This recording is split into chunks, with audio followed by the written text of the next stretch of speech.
মায়ের হেসেলে আপনাদের স্বাগত। আজকে দেখাবো কাতলা মাছের ফিশ ফিঙ্গার।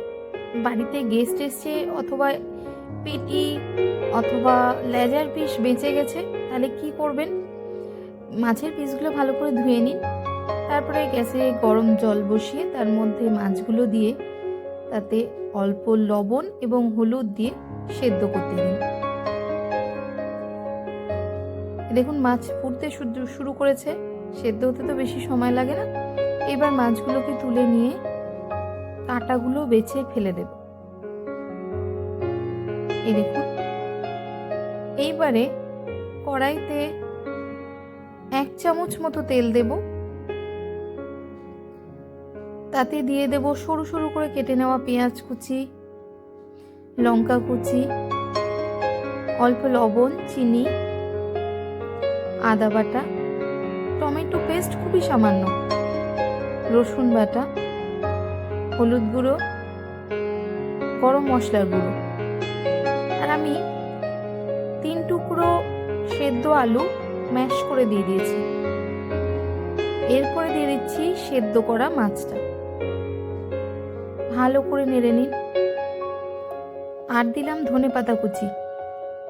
এবার নেড়ে চেড়ে মশলা রেডি।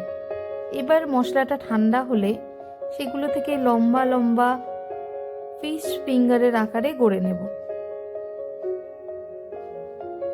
এবার একটা ডিম ফাটিয়ে নিলাম,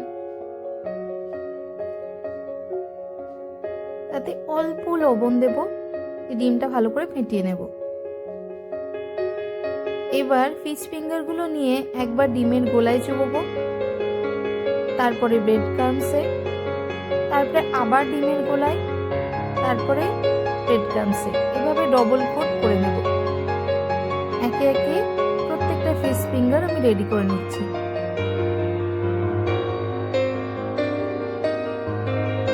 রেডি হলো।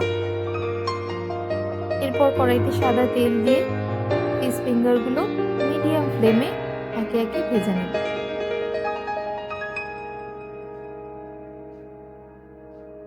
হঠাৎ করে বাড়িতে গেস্ট আসলে আমরা খুব সহজেই ফিশ ফিঙ্গার বানিয়ে নিতে পারি, টেস্টিও হয়। ফিশ ফিঙ্গার আমাদের রেডি। রেসিপি দেখার জন্য ধন্যবাদ।